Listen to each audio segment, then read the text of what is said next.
ನೌಕರಿ ಆಸೆಗೆ ಪತ್ನಿಯಿಂದ ಪತಿಯ ಹತ್ಯೆ ಎಂಬ ಆರೋಪದ ಹಿನ್ನೆಲೆ ಅಂತ್ಯಕ್ರಿಯೆ ಮಾಡಿ 4 ತಿಂಗಳ ಬಳಿಕ ಮೃತದೇಹ ಮರಣೋತ್ತರ ಪರೀಕ್ಷೆಗೆ ರವಾನೆ ಮಾಡಲಾಗಿದೆ.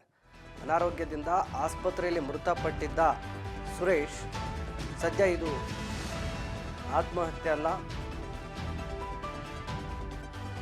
ಇದು ಸರ್ಕಾರಿ ನೌಕರಿ ಆಸೆಗೆ ಪತ್ನಿಯಿಂದಲೇ ಪತಿಯನ್ನ ಹತ್ಯೆ ಮಾಡಲಾಗಿದೆ ಎನ್ನುವಂತ ಆರೋಪ ಕೇಳಿದೆ. ಚಿತ್ರದುರ್ಗದ ನೆಹರು ನಗರದ ನಿವಾಸಿ ಮೃತ ಸುರೇಶ್ ಮೊಳಕಾಲ್ಮೂರು ಕಚೇರಿ FDA ಕೆಲಸವನ್ನ ಮಾಡ್ತಾ ಇದ್ದ. ಕಳೆದ 14 ವರ್ಷಗಳ ಹಿಂದೆ ನಾಗರತ್ನ ಜೊತೆ ಸುರೇಶ್ ವಿವಾಹವಾಗಿದ್ದ. ಪತಿ ಹಾಗೂ ಪತ್ನಿಯ ನಡುವೆ ಒಂದಷ್ಟು ವೈಮನಸ್ಸು ಕೂಡ ಇತ್ತು.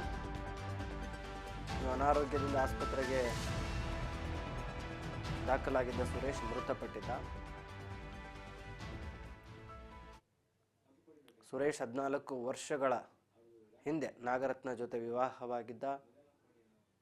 ಸುರೇಶ್ಗೆ ಪತ್ನಿ ಹಾಗೂ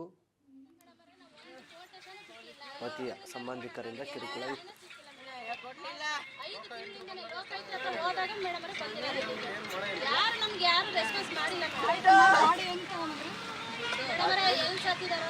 ಗೊತ್ತಿಲ್ಲ.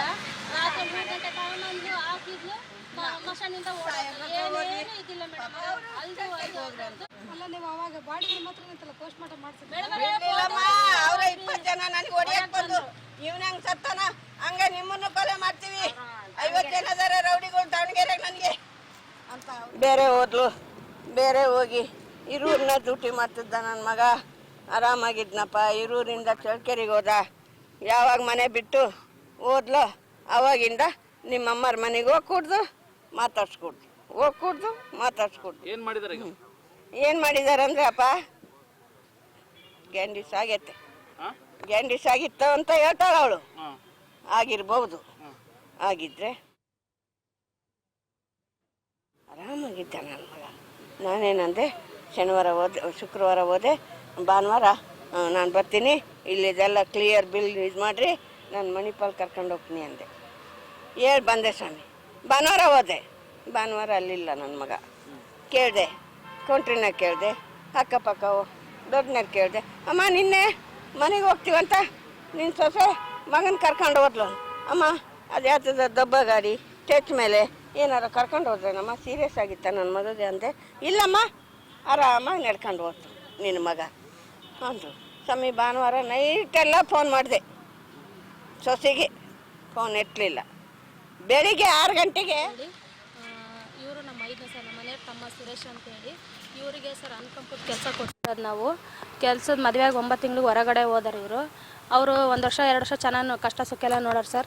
ಆ ಚಳ್ಳಕೆರೆ ಬಂದಾಗಿಂದ ಮಾಲಿಂಗಪ್ಪ, ರಂಗಮ್ಮ ಅವ್ರ ತಂದೆ ನಾವೇನೇ ಹೋದ್ರು ಟಾರ್ಚರ್ ಸರ್. ಅವರು ಮನೆಗೆ ಹೋದ್ರೂ ಜಗಳ ಆಡೋದು, ಪೊಲೀಸ್ ಸ್ಟೇಷನ್ಗೆ ಕಂಪ್ಲೇಂಟ್ ಕೊಡೋದು, FIR ಹಾಕ್ಸೋದು ಇದು ಮಾಡೋರು ಸರ್. ಹಂಗಾಗಿ ಅವ್ರು ತುಂಬ ಸಲ ಹೇಳಿದರು. ಆದ್ರೂ ಕೊನೆಗೂ ಹಿಂಗೆ ಹುಷಾರಿಲ್ಲ ಹಂಗಿಂಗಿನಂತ ಹಾಸ್ಪಿಟ್ಲ್ ಸೇರಿಸೋದು ನಮಗೇನು ಮಾಹಿತಿ ಏನೇನು ಕೊಡ್ತಿರಲಿಲ್ಲ ಸರ್. ನಾವು ಫೋನು ಸಮೇತನೂ ಮಾಡ್ತಿರಲಿಲ್ಲ ಅವರು.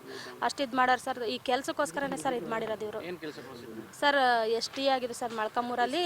SDC ಆಗಿದೆ ಸರ್. ಸರ್ ಮೊಳಕಾಲ್ಮೂರಲ್ಲಿ ಆಗಿದೆ ಸರ್. ಅದು ತಾಲೂಕು ಆಫೀಸಲ್ಲಿ ಆಗಿದೆ ಸರ್. ಯಾರ್ದು ಇದು ಮಾಡಿರೋದಂತ ಸರ್? ಹೆಂಡ್ತಿ ಕುಟುಂಬದವ್ರು ಸರ್ ಮಾಡಿರೋದು ಇದು. ಹೆಂಡ್ತಿ ಕುಟುಂಬದವರೇ ಮಾಡಿರೋದು ಸರ್ ಇದು. ಏನು ಮಾಡಿದ್ದಾರೆ ಸರ್? ಅವರಿಗೆ ಕೈ ಮೇಲೆಲ್ಲ ಗುರುತುಗಳು ಬಿದ್ದಿದ್ದಾವೆ ಸರ್. ಅವರಿಗೆ ಹಾಸ್ಪಿಟ್ಲಲ್ಲಿ ಹುಷಾರಿಲ್ಲ ಅಂತ ಸೇರಿಸಿದ್ರು. ನಮಗೆ ಮಾಹಿತಿ ಕೊಟ್ಟಿಲ್ಲ, ನಮಗೇನು ಇದೇ ಇಲ್ಲ ಸರ್. ಸತ್ ಮೇಲೆ ಕರ್ಕೊಂಬಂದ್ರು, ಬಾಡಿ ತಂದರು 3 ಗಂಟೆಗೆ. ಅದು ದಾವಣಗೆರೆ ಆಂಬುಲೆನ್ಸ್ ಸರ್. ಅದು ನೋಡಿದಾರೆ ಸರ್ ಆಂಬುಲೆನ್ಸ್ ದಾವಣಗೆರೆ ಅದು. ನೋಡಿದ್ರೆ NFI ಮಣಿಪಾಲ್ ಅಂದರು ಸರ್. ನಾವು ಅಲ್ಲಿ ಫೋನ್ ಮಾಡಿ ಕೇಳಿದ್ರೆ ಯಾರು ಅಡ್ಮಿಂಟ್ ಆಗಿಲ್ಲ ಏನಿಲ್ಲ ಅಂತ ಮಾಹಿತಿ ಕೊಟ್ಟರು ಸರ್ ನಮಗೆ. ಈಗ ಕಂಪ್ಲೇಂಟ್ ಕೊಡೋಕೆ ಹೋದ್ರೆ 4 ತಿಂಗಳು